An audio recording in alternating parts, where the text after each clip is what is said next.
오늘 주신 하나님 말씀 창세기 12장 10절부터 20절까지 말씀입니다. 찾으신 줄 알고 봉독하겠습니다. 그 땅에 기근이 들었으므로 아브라함이 애굽에 거류하려고 그리로 내려갔으니 이는 그 땅에 기근이 심하였음이라.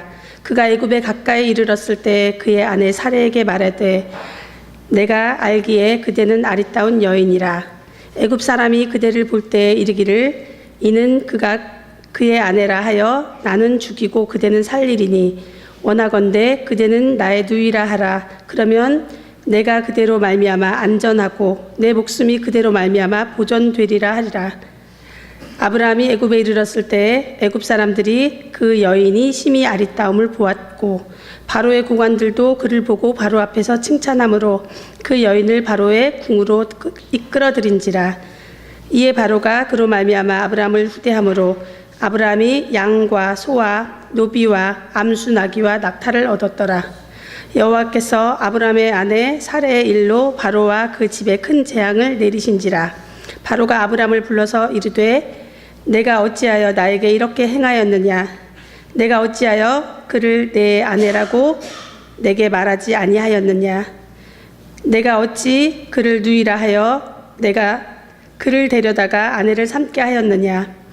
내 아내가 여기 있으니 이제 데려가라 하고 바로가 사람들에게 그의 일을 명하매 그들이 그와 함께 그의 아내와 그의 모든 소유를 보내었노라.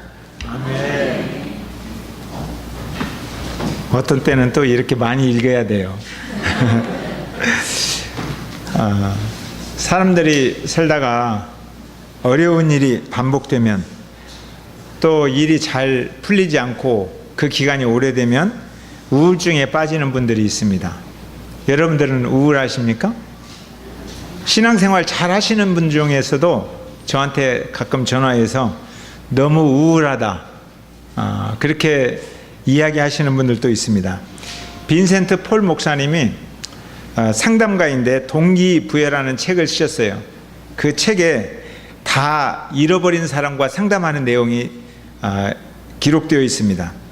모든 것이 다 없어져 버렸어요. 시르에 빠진 이 중년 교회 집사님이 목사님을 상담하러 왔습니다. 그래서 목사님에게 그런 이야기를 하죠. 목사님, 저는 평생 한 가지 방향만 바라보면서 열심히 살아왔습니다. 그런데 제 사업이 한순간에 부도가 나서 다 잃어버렸습니다. 모든 것을 잃어버려서 이제 아무것도 없습니다. 저와 저의 가족은 어떻게 살아야 할까요? 그때 목사님께서 물어봅니다. 모든 것을 다 잃어버리셨습니까? 혹시 아내가 있습니까? 물어보는 거예요. 아내는 있죠. 제가 정말 이렇게 힘들고 어려울 때 아내가 없으면 어떻게 제가 버티겠어요? 저를 격려해주고 기도해주는 아내가 있습니다. 그러니까 목사님께서 1번 훌륭한 아내라고 쓰셨어요. 그리고 또 물어봐요. 혹시 당신에게 자녀가 있습니까? 자녀가 있죠. 자녀가 3명이나 있습니다. 이 자녀들이 얼마나 착하고 얼마나 부모 말씀을 잘 듣는지 너무너무 귀합니다. 그런데 이 자녀들을 생각하니까 제가 마음이 더 아픕니다. 그러니까 목사님께서 2번 착하고 귀한 자녀들이라고 썼어요. 집사님, 혹시 집사님에게 굉장히 부러워할 만한 그런 교회 지체, 교회 지도자, 또 친구들이 있습니까? 있지요. 목사님도 계시고요. 저는 참 누구보다도 좋은 분들이 제 주변에 많습니다. 세 번째, 좋은 지체들, 친구들이라고 쓰셨어요. 그리고 혹시 집사님 건강하십니까? 건강하지요. 건강은 제가 좀 자신합니다. 이렇게 말합니다. 그런데 목사님, 제가 이런 것을 상담하려고 온 게 아니라 제가 모든 것을 다 잃어버렸어요. 제 처지가 너무 불쌍해서 지금 제 처지 때문에 상담하러 왔습니다. 그랬더니 목사님께서 제목을 하나 쓰셨는데 모든 것을 잃었다고 하는 집사님에게 집사님이 가지고 있는 가장 귀한 것들 1, 2, 3, 4 해가지고 써서 주었어요. 그러면서 질문합니다. 집사님에게는 무엇이 가장 귀중합니까? 그때 집사님이 충격을 받았어요. 아하! 내게는 정말 소중하고 귀한 나의 가족들, 보물들이 있구나. 내가 이 가족들을 보면 다시 일어설 수 있겠다. 스스로 상담하다 힘을 내서 내가 다시 일어서야지. 목사님 감사합니다. 인사드리고 이제 헤어졌어요. 자, 여러분들 혹시 부족한 게 있죠? 때때로 실패한 인생이라는 생각이 들 때도 있습니다. 그래서 아무런 의욕이 생기지 않고 나는 참 우울하다 이렇게 말하시는 분들이 있어요. 이런 분들에게 질문합니다. 여러분은 무엇이 가장 귀합니까? 혹시 여기에 우울하신 집사님이 계시다면 이렇게 질문해 보겠습니다. 집사님은 정말 아무것도 없습니까?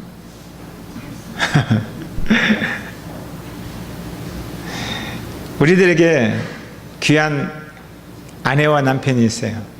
우리에게 귀한 자녀가 있어요. 그리고 귀한 교회가 있어요. 그리고 건강한 몸이 있어요. 그러면 우리는 다시 일어설 수 있습니다. 아멘. 아멘? 그래, 이 네 가지 있다면 여러분들 감사하게 생각하십시오. 서로 인사를 좀 나눕시다. 집사님은 감사가 넘치는 분 같습니다.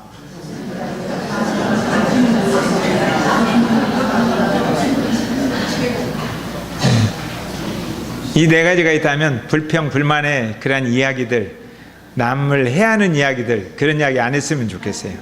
그리고 감사의 이야기를 많이 했으면 좋겠습니다. 오늘 본문에 아브라함이 이런 상황을 맞이한 거예요. 아브라함이 하나님 말씀에 순종해서 본토와 친척을 떠났어요. 물론 100% 순종한 게 아니죠. 오다가 하란 땅에서 약간 의심이 들어서 5년간 머뭇거리다가 세월을 낭비했어요. 그럼에도 불구하고 다시 가나안 땅으로 왔어요. 한 걸음 한 걸음 오면서 하나님의 은혜를 많이 경험했습니다. 그리고 믿음이 성장했어요. 훗날에 우리는 아브라함을 믿음의 사람이다, 순종의 사람이다 이렇게 기억합니다. 그러면 이렇게 하나님을 잘 믿고 순종을 잘하면 어려움 없어야 되죠. 어떻습니까? 여러분들이 하나님을 잘 믿으면 어려움 없으면 좋겠죠. 근데 아브라함에게는 정말 큰 어려움이 많이 있었습니다. 10절 한번 읽어볼까요? 10절. 자, 시작.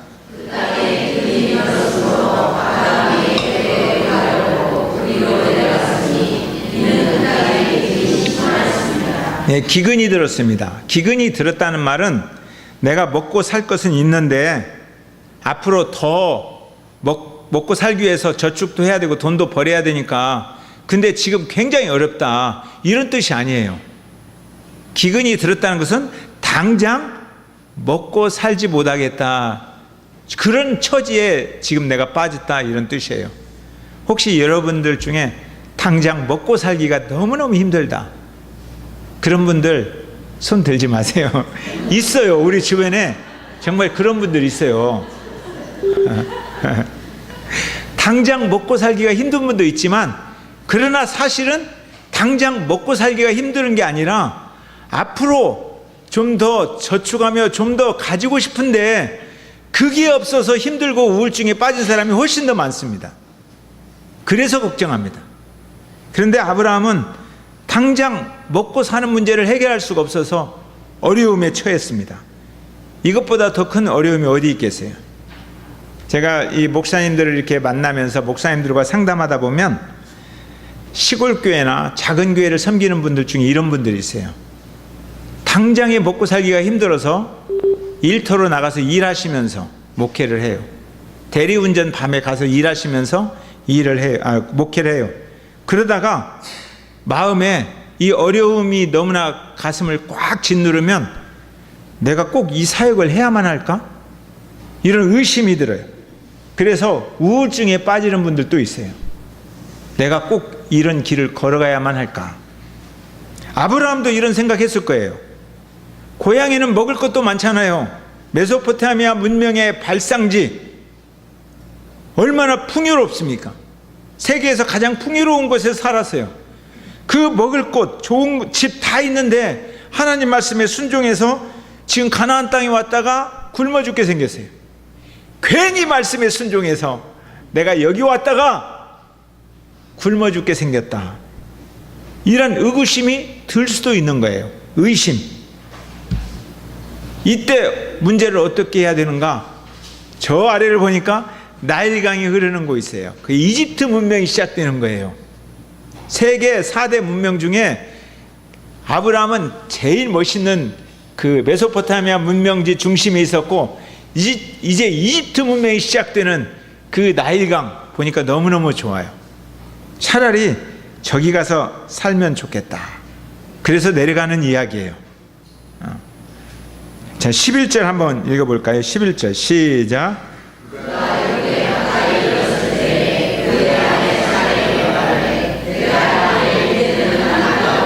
12절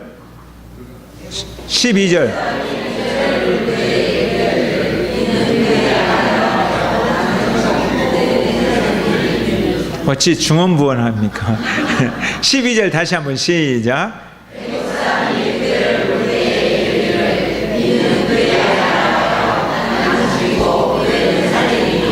결혼할 때는 아내가 예뻐야 좋아요.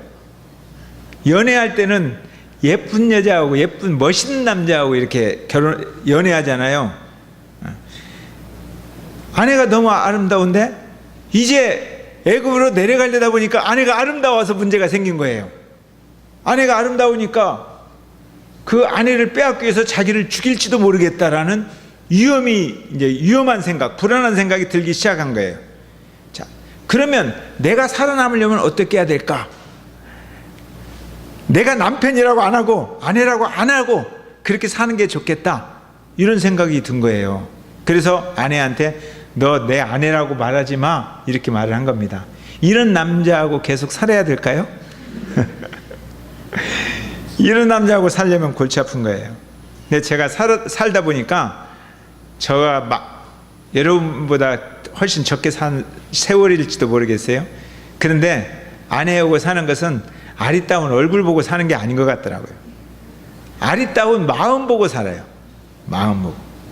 언젠가 그런 이야기 했지요. 어떤 아이가 야구 선수에게 질문하는 거예요.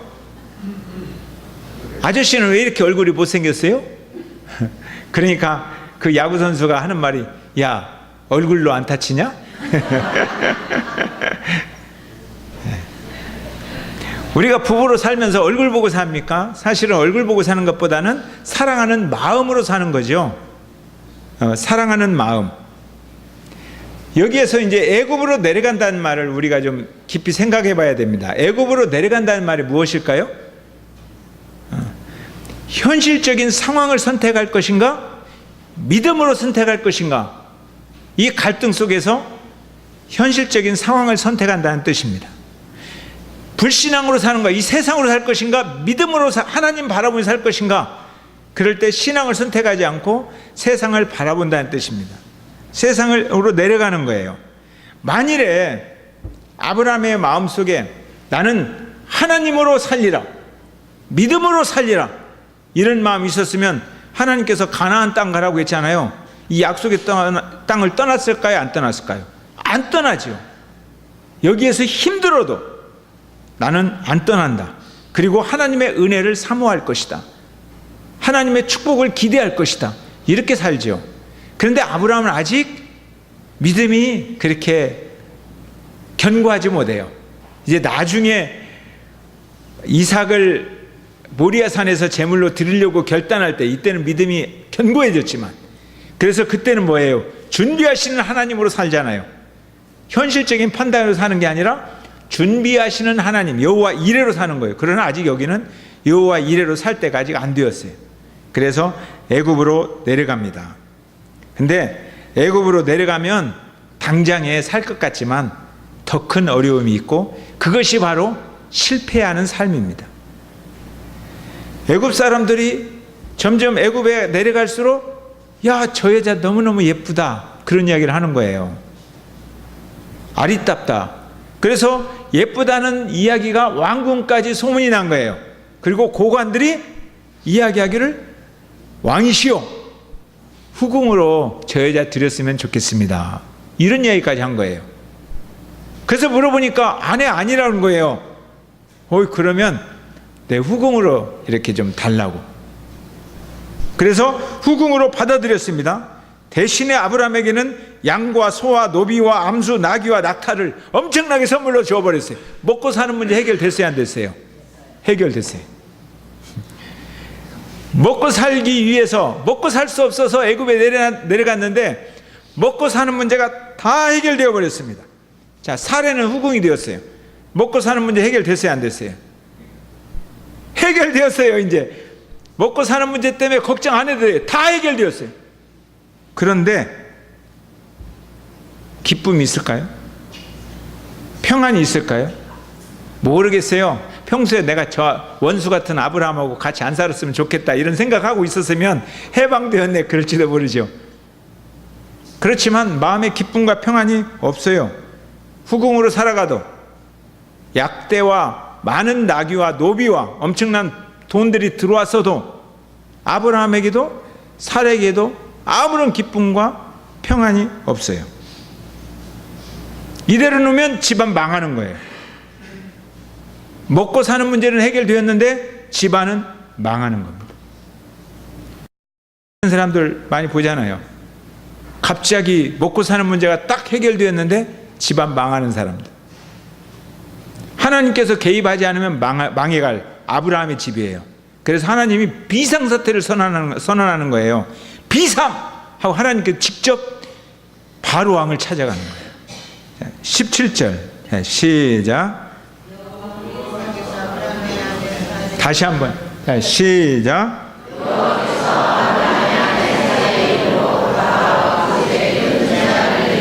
하나님께서 비상사태, 그래서 바로 왕에게 큰 어려움을 주었어요.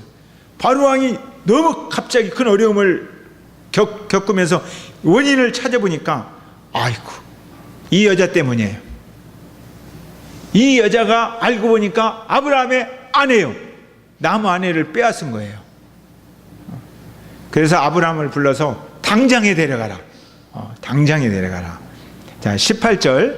자, 시작.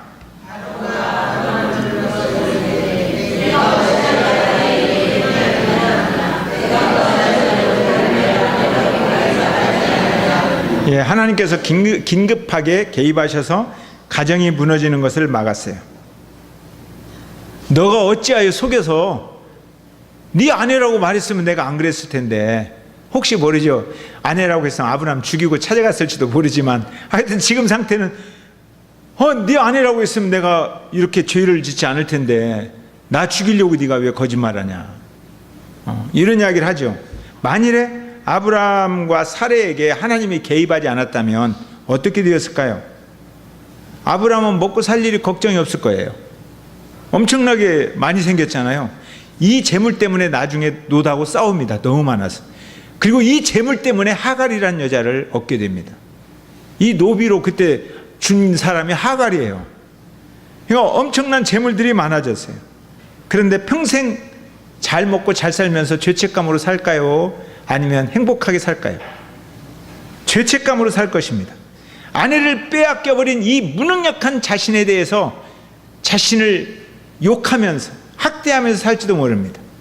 사례는 후궁으로 살면서 내가 이것을 인간이라고 남편이라고 믿고 여기까지 따라와서 이런 생각하면서 살았을 거예요.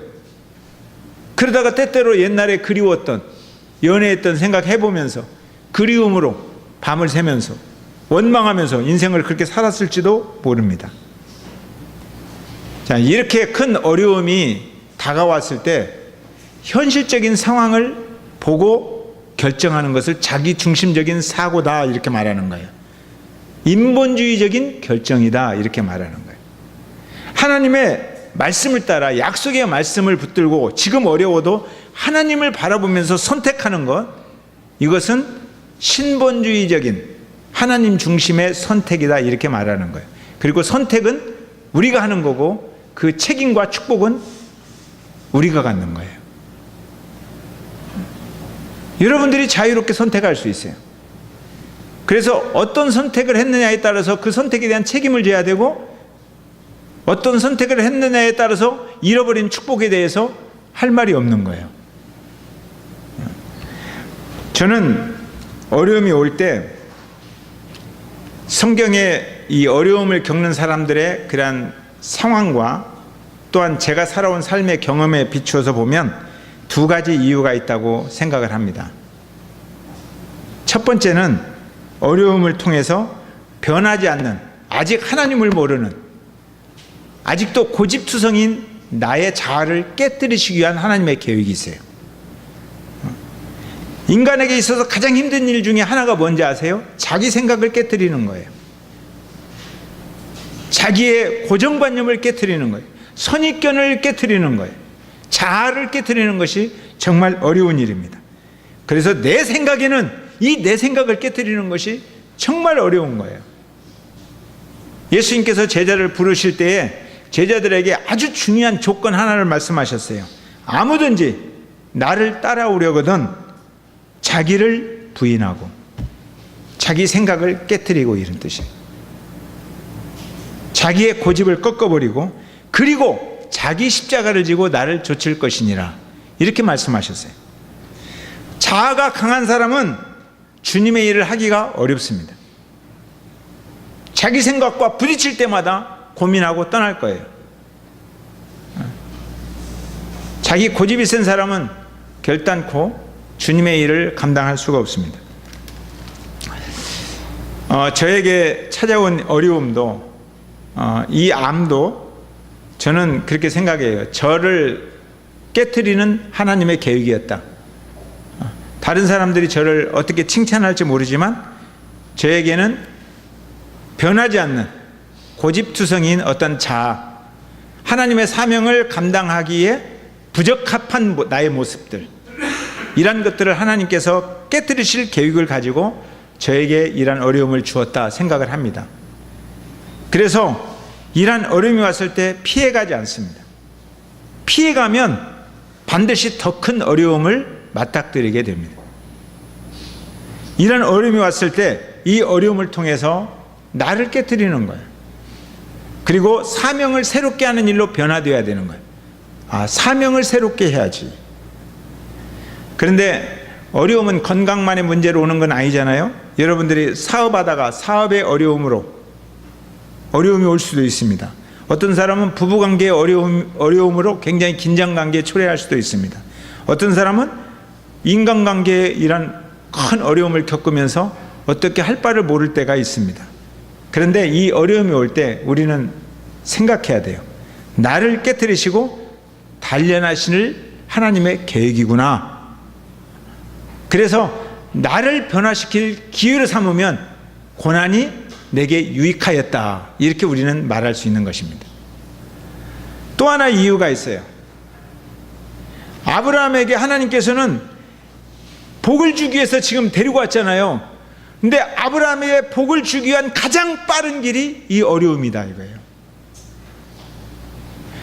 이스라엘 사람들에게 광야를 지나올 때에 그들에게 가장 하나님을 놀랍게 경험할 수 있는 가장 빠른 길이 목마름이에요. 목마릅니다. 그럴 때 반석에서 샘물이 팍 터져 나오는 거예요. 하나님, 축복을 주기 위한 가장 빠른 길이 어려움이다. 저는 아브라함이 애굽을 내려가지 않았더라면 이러한 축복을 받았을 것이라고 믿습니다. 그런데 이 모든 축복을 아브라함은 경험하지 못했습니다. 제가 제목을 붙였어요. 잃어버린 축복들. 아브라함이 누려야 할 잃어버린 축복들이 이 속에 있어요. 불순종함으로 우리는 축복을 잃어버릴 수가 있습니다. 이 잃어버린 축복을 어디서 찾아야 될까요? 실제로 성경에는 이런 이야기가 많이 있습니다. 엘리야라는 사람이 있습니다. 엘리야는 이스라엘 사람들이 가장 존경하는 선지자입니다. 모세와 엘리야는 기다리는, 이스라엘 사람들이 항상 소망하는 두 선지자예요. 근데 제가 열왕기 상을 읽으면서 엘리야를 통해서 발견하는 게 있어요. 엘리야는 먹을 것이 없었어요. 그런데 까마귀가 고기와 음식을, 떡을 물어다 주었어요. 옛날에 저도 까마귀 보면 에이 재수없어 그랬는데요. 지금은 까마귀 보면 혹시 하나님께서 고기와 떡을 불러다 주실까 이러면서 한번 쳐다봅니다. 이런 은혜를 어떻게 경험할 수 있겠어요? 엘리야에게 있어서 엘리야를 지원하는 현실적인 상황은 딱 둘밖에 없어요. 까마귀와 사르밧 과부, 그리고 아무도 없어요. 그런데 엘리야는 응답하시는 하나님의 약속을 신뢰하면서 이 두 가지를 의지하는 거예요. 그런데 이쪽 바알 세력은 엄청난 세력입니다. 놀라운 세력을 가지고 있어요. 그런데 누가 이겼습니까? 엘리야가 이겼습니다. 그리고 우리는 기억합니다. 그 사람들은 기억 못하지만 엘리야는 위대한 선지자였다고 우리 모두 기억하고 있습니다. 어려움과 고난은 하나님의 은혜를 경험하는 시간입니다. 어려움과 고난은 은혜로 사는 삶을 배우는 시간입니다. 우리가 말씀에 순종해서 예배도 잘 드리면서 열심히 여러분들이 살아도 그래도 어려움은 있을 수 있어요. 일도 잘 안 풀릴 수도 있고, 직장에서 어려움을 겪을 수도 있고, 가정에서 어려움을 겪을 수도 있습니다. 어려움이 우리를 막아설 때가 있습니다. 그럴 때 우울해지지 말고 기억해야 되는 거예요. 적어도 이 어려움 속에서 우리는 두 가지를 찾아야 된다. 하나님은 이 어려움을 통해서 나를 깨뜨리시기를 원하시는구나. 그리고 나의 사명을 새롭게 하시기를 원하시는구나. 그래서 사명을 새롭게 하는 기회로 삼을 줄 알아야 돼요. 또 하나는 더 나아가서 지금까지 경험하지 못한 방법으로 하나님의 엄청난 축복을 나는 경험하게 될 것이다 라는 믿음을 가져야 돼요. 우리에게 응답하시는 하나님이 계시는 한 저는 믿습니다. 고난은 새로운 기회입니다. 어떤 어려움이 와도 자기 중심적으로 살지 않고 인본주의적인 그런 방법으로 결정하지 않고 신본주의적인 결정으로 하나님 중심으로 결정하고 흔들림이 없는 믿음으로 사는 여러분 되기를 소망합니다. 아멘. 예, 찬송가 342장 부르겠습니다.